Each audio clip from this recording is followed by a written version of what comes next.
Looking for a fun way to win 25 times your money this football and basketball season? Test your skills on Prize Picks, the most exciting way to play daily fantasy sports. Just select 2 or more players, pick more or less on their projection for a wide variety of stats, and place your entry. It's as easy as that. If you have the skills, you can turn $10 into $250 with just a few taps. Easy gameplay, quick withdrawals, and injury insurance on your picks are what make Prize Picks the #1 daily fantasy sports app. Ready to test your skills? Join the Prize Picks community of more than 7 million players who have already signed up. Right now, Prize Picks will match your first deposit up to $100. Just visit prizepicks.com/play100 and use code PLAY100. That's code PLAY100 at prizepicks.com/play100 for a first deposit match up to $100. Prize Picks, daily fantasy sports made easy.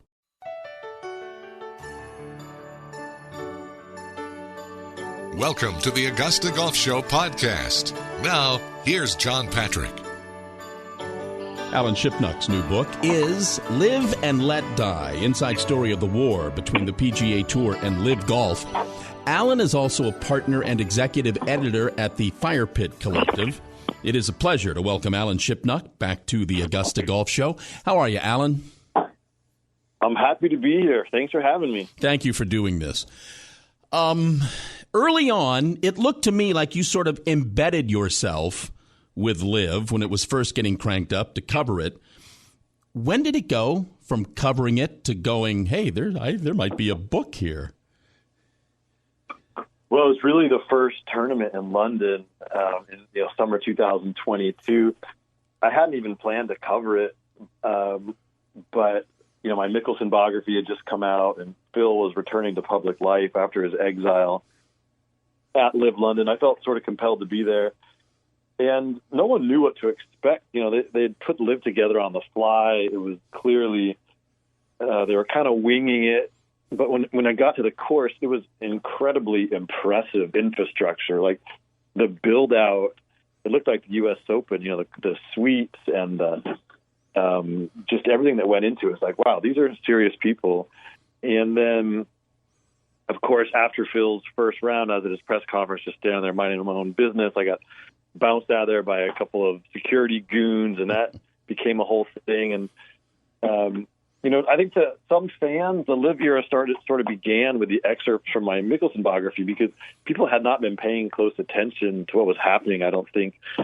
Partly because the Premier Golf Week, which was a precursor to LIV, had been kicking around for 4 or 5 years, and it just kind of fizzled. And so anyway, I'd just been sort of in the middle of the story for a while. And as I was flying home from London on the airplane Wi-Fi, I sent a note to my longtime, book agent, and I said, "What do you think about a book about LIV Golf? Because there's a lot of energy here." And also during that London tournament, that was when Bryson DeChambeau and Patrick Reed announced they were going to go over there. And those are really important signings, because the first batch of, it was a lot of older guys on the downside of their career, but Reed and DeChambeau were young and in their primes and were giving up a long time horizon on the PGA Tour. So that was when things got interesting, I think, from a personnel standpoint. And so I sent this note to my agent, and he said, "Oh, funny you mentioned that. I've already been talking to Simon Schuster about it." Like, basically, my longtime editor, they'd been in conversation, and they had already agreed I was going to do this book whether I wanted to or not. So it came together really fast. I mean, it was within a matter of a week, honestly. You make a point in the book to spend a little bit of time on Saudi history to hopefully, I guess, give us a better understanding of how we find ourselves here. How and why, in maybe a Reader's Digest version, how and why did we get here? Yeah, I mean, well, you can go back to 1968. That was the first Golf rebellion when Nicklaus and Palmer, they were tired of the parochial PGA of America running the tournaments, and they created this uprising and led to the modern PGA Tour. And then you can fast forward to 1994 when Greg Norman had this idea for a global circuit, bringing the biggest stars together in smaller tournaments. And, Tim Fincham humiliated and marginalized Norman, but then he stole his idea. And And then you can fast forward to 2018 when Premier Golf League first became public, and that was this idea for a breakaway circuit that would compete with the PGA Tour. And it was the Premier Golf League who brought the Saudis in as investors, and that was kind of their entrance into golf.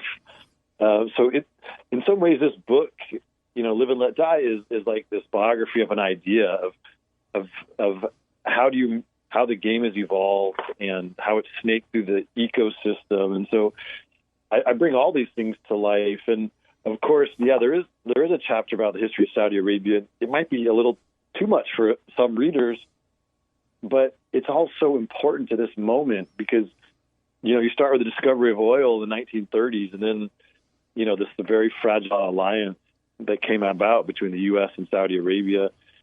And then, the road to 9/11 and the rise of MBS and the killing of Jamal Khashoggi, like all of this stuff is so important to understand. Like, why is Saudi Arabia trying to sports wash its reputation? Why is it trying to launder its misdeeds?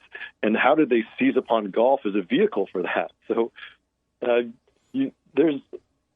this book kind of captures the here and the now, and it's very up to the minute in what's been happening. But I did feel like it needed a sense of history and a little more of a take the readers back in time to understand all these forces that have been building for a very long time that brought us to this very complex moment for golf.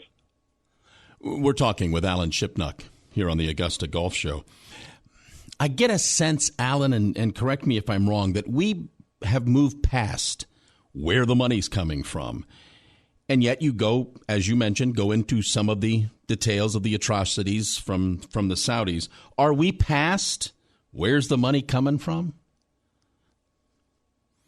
Well, that's one of the insidious things about sports washing is that it works. A fatigue sets in. Reporters get tired of asking the same questions, and the players get tired of answering them, and the modern attention span is short, and the news cycle moves fast. And so, early in 2023 LIV season, someone asked Bryson DeChambeau a sports washing question, and he said, "We already talked about that last year. We're kind of done talking about that." On some level, he's right. People have moved on. So, not everybody. I mean, it's really a moral question for our times. As Saudi Arabia becomes more embedded in professional sports, and it's not going to end with golf. And as their money filters through the entire global economy and ecosystem, like as consumers, you have to decide, like, it's perfectly fine to demonize the players for taking the Saudi money, for the golfers. But if you're driving a Tesla or you ride in Ubers or you fly in Boeing jets, I mean, the Public Investment Fund owns a lot of those companies, big chunks of each of them. And so as a consumer, how consistent are you going to be? You can not watch LIV Golf out of principle, but, in your own consumption choices, you're going to have to maybe make some hard decisions as well if you're going to hold the golfers to that standard. And a lot of people have just accepted that it's just a fact of life and in the world we live in, and they have moved on. So it's always going to be an issue, but when you look at Tim Fincham, Jay Monahan, and the way he made this a moral question. And, he said, when have you ever had to apologize for being a PGA Tour member? That was one of his primary talking points. And he turned around and he's been now trying to cut a deal with the Saudis. It kind of tells you how quickly the morality question faded away for a lot of people. Something I don't think I knew until I read this in the book. Before they settled on Greg Norman, they had pitched the CEO position to Tiger's agent, Mark Steinberg, right? Yeah, it would have made great strategic sense for LIV Golf because Steinberg is very powerful, very connected, and his management company controls a lot of the careers of a lot of top players. And so, if they could have gotten Steinberg to buy in, that would have served a few different goals for LIV. But Steiny was never that interested, kind of kept him at arm's length because his interests are through the tour. And, Tiger made it very clear his distaste for LIV Golf. And so Steinberg's never going to part company with Tiger on any issue. But it was smart thinking by LIV if they could have gotten it done. You know, I know I'm asking you to speculate, Alan. Would we be in a different place if Greg Norman weren't a part of all of this? Oh, no question. I mean, Norman is so polarizing because it goes back to his efforts in 1994 to create a competitor to the PGA Tour. And the old line, of tour bureaucrats and tour players, they've never forgiven him for what he did. It was a betrayal. And I did interview Dean Beeman. He's sort of the guy who invented the modern PGA Tour as commissioner. And he had a great line in the book about, for LIV Golf to make Greg Norman their leader, it was an act of war. And it really was a strong statement. Now, I'm not sure that Norman's Saudi benefactors even realize how polarizing he is. I think they saw him as the great white shark and this big star and this Hall of Famer, and he's very charismatic and very charming. And I think they kind of came under his spell a little bit. They may not have even fully grasped what it would mean to hire him in that role, being charitable. But yeah, it definitely set the tone that this was going to be contentious, and that they were not going to try, that LIV Golf and the Saudis and Norman were not going to try and go through the normal avenues and be part of the establishment, because he's always been this renegade who's trying to blow everything up. So yeah, no doubt. Norman's buddy, Nick, and contemporary Nick Price, like what if they made Nick Price the commissioner, who's a mild-mannered, quiet person who everybody loves? It would have been totally different feeling in the air. But, Norman brought a lot of baggage. There's no doubt. Looking for a fun way to win up to 25 times your money this basketball season? Test your skills on Prize Picks, the most exciting way to play daily fantasy sports. Just select 2 or more players, pick more or less on their projection for a wide variety of stats, and place your entry. It's as easy as that. If you have the skills, you can turn $10 into $250 with just a few taps. Easy gameplay, quick withdrawals, and injury insurance on your picks are what make Prize Picks the #1 daily fantasy sports app. Ready to test your skills? Join the Prize Picks community of more than 7 million players who have already signed up. Right now, Prize Picks will match your first deposit up to $100. Just visit prizepicks.com/get100 and use code GET100. That's code GET100 at prizepicks.com/get100 for a first deposit matchup to $100. Prize Picks, daily fantasy sports made easy. Speaking of renegade, Donald Trump keeps bubbling up with LIV Golf. What role does he play, if any, in all of this? Well, I mean, he's had a huge role in LIV Golf. 3 of the tournaments this year were conducted at his tournament at his courses, and 2 last year. So he's been a big part of the schedule. And in 2022, when LIV was just launching and finding its footing, that summer at Trump Bedminster, when he kind of hosted this impromptu MAGA rally, and 2 of the most polarizing figures in American life were there. Marjorie Taylor Greene, who I believe hails from your part of the world, and Tucker Carlson. They were chanting anti-Biden slogans from this press box, with Donald Trump right next to him. Like, that very quickly politicized LIV and kind of set the tone. So, and Trump has other roles to play in this. When he was president, and after the killing of Jamal Khashoggi, I mean, Mohammed bin Salman was very vulnerable, and there were moves internationally and in the halls of Congress to isolate him and to try and unseat him from his position of power in Saudi Arabia. And his staunchest ally throughout all this was Donald Trump.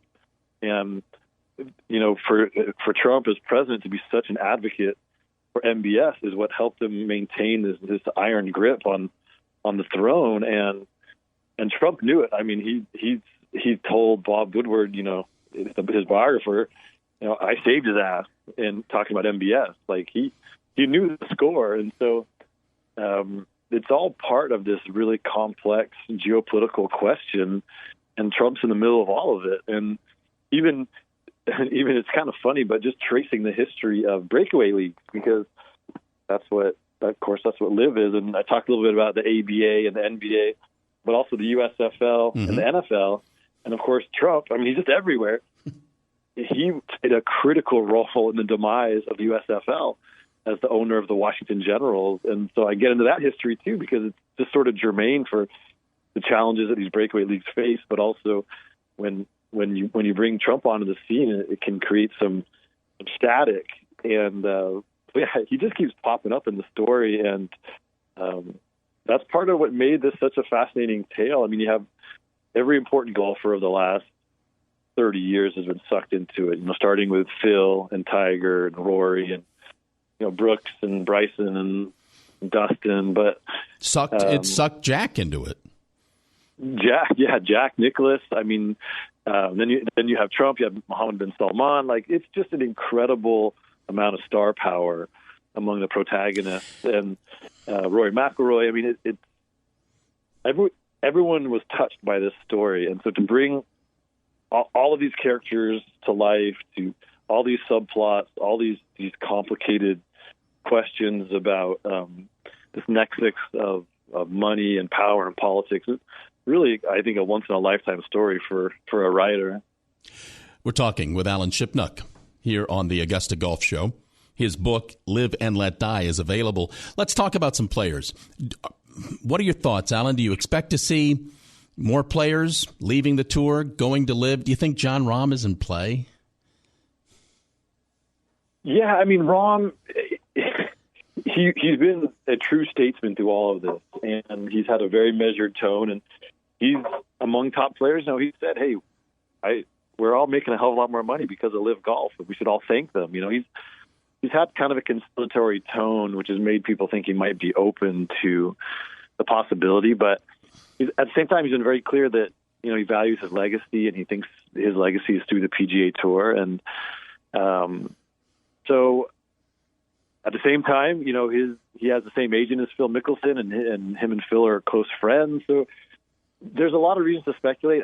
I think that ultimately what Rahm wants is to play courses that have meaning and to play against the best players in the world. And for now, it's probably the tour is a more competitive environment than LIV Golf, and I don't think he's leaving. I don't think he's motivated by money like a lot of others are, and frankly, he's making a heck of a lot playing on the PGA Tour now. So I'd be surprised if he went, but at the same time, everyone has their price, and he could command quite a hefty one. So we shall see. I mean, that would be a real blow. I think the tour can weather this storm as long as they keep Tiger, Rory, Rahm, and Jordan Spieth in the fold. They're the biggest stars, the biggest needle movers. But if you lose Rahm, that would change the calculation a little bit. Is the tour having money problems? No question. I mean, that's really what forced this, so-called merger. The framework agreement that which was really just, pinky promises to try and get a deal done. But the only concrete thing that came out of the framework agreement was that the lawsuits were dismissed with prejudice, meaning they can't ever be refiled. And that was a huge victory for the tour, because their legal fees were approaching $100 million. They were bleeding money trying to fight these lawsuits. At the same time, Monahan wrote some checks he can't cash. He promised the world to the players to keep them loyal, and the sponsors were rebelling, because it's already hard enough if you're a CEO of a publicly traded company, to justify $10 or $12 million outlay on a golf tournament. That price tag goes up to 25 or 30, which is what it's going to be in 2024. That's a big ask. And so the tour is going to reshape itself from this old-fashioned, not-for-profit model into this whole new entity, which is being worked on right now. And the benchmark they've set is $2 billion in investment. And initially it was conceived as that would come from the public investment of Saudi Arabia. But now, because that framework agreement was not binding, people have realized it was really just a handshake deal. Other moneyed interests are trying to get in on the deal, whether it's private equity from New York, venture capital from Silicon Valley, or even Hollywood money. And so now the tour has other suitors, and they can go forward without the Saudis at all and leave behind the baggage and the congressional scrutiny that comes with their money. But the risk there is then LIV goes back to being a very fierce competitor, and now its benefactors are a little upset because they got aced out of this deal, and it could touch off a whole new bidding war, and that the tour could lose more of its stars. So that's why this whole thing is bogged down and why it's likely to get extended into next year, because the negotiations have gotten more complex and there's more offers on the table now. And I'm sure the situation in the Middle East has not made it any easier. No, I mean, that you would never imagine that the upheaval in Israel and Gaza could have any effect on professional golf. Like, it just doesn't make sense. But the reality is, shortly after the attacks in Israel, the tour put out a statement of support for the Israeli people. And then not long after that, Mohammed bin Salman, who essentially is the benefactor of LIV Golf, he publicly supported the Palestinians. And it just throws into sharp relief that these two organizations, the tour and the PIF, are very different. They come from different cultures. They have different value systems. And they're trying to merge and they're trying to synthesize. And those public statements and what they mean just adds another layer of complexity. Like, for the PGA Tour, you have to say, are these our partners? Like, is this who we want to be tied to long term? Like, we don't know what's the next geopolitical earthquake. And, maybe these are not the people that we want to be in business with. And so, in a very roundabout way, it did have an effect, and it does leave some hard questions for the PGA Tour as far as its future partners. Do you think they'll come to an agreement? I live in Northern California, and I know people in Silicon Valley, and I hear things on the golf course. I mean, it's very tenuous. I think if I was a betting man right now, I would say that the Saudis are going to be out, and then the money's going to come from other sources. But I think the tour, like, I've detected a little more confidence internally, because now they know they can get the money. As all these other U.S.-based firms have raised their hands, so they want to invest, the tours realize they don't necessarily need the Saudis to reshape their business and to secure their financial future.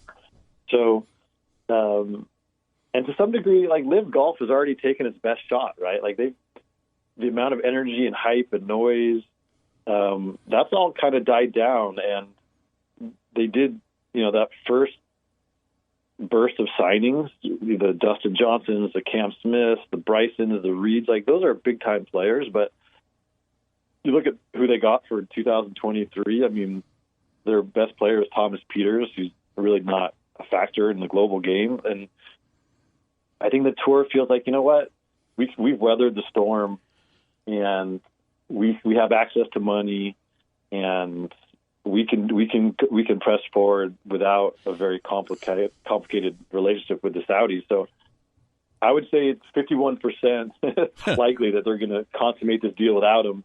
But everything's still on the table. Alan, if he gets the money somewhere else, does Jay Monahan survive all of this? Say that again. I'm sorry, John. If he gets the money from somewhere else, does Jay Monahan survive all of this? He might survive either way. I mean, he's a very skilled boardroom brawler. He's made a lot of public missteps, but somehow he gave himself a promotion. He went from merely the commissioner of the PGA Tour to now he's like the CEO of all of golf through this new company when it gets created. So, on a very basic level, the commissioner's job is to get his players paid, and Monahan's done a spectacular job of that. They were versus on tour were $8 million, and now they've gone up to 20. How mad are his players really? Of course, they didn't like being left in the dark with negotiations, but they certainly are enjoying the money. So, yeah, I think either way, if he consummates his deal and the Saudis are involved, he will have tapped into an endless source of funding, and taking a competitor off the board, as he called it, which was not a wise move given an antitrust investigation. If the money comes from Wall Street, that'll make a lot of players and fans happy that they're not doing business with the Saudis. So I think he's probably okay either way, which is remarkable because he's been at the center of this whole storm and he helped create it, but he may survive it yet. Alan's book is Live and Let Die, the inside story of the war between the PGA Tour and LIV Golf. Fascinating reading. And I'll tell you what, it's the time of the year. It'd make a pretty good Christmas gift. Alan, congratulations on this. Thank you. I know you're getting whipped around a lot. Thank you for taking the time to do this. I appreciate it.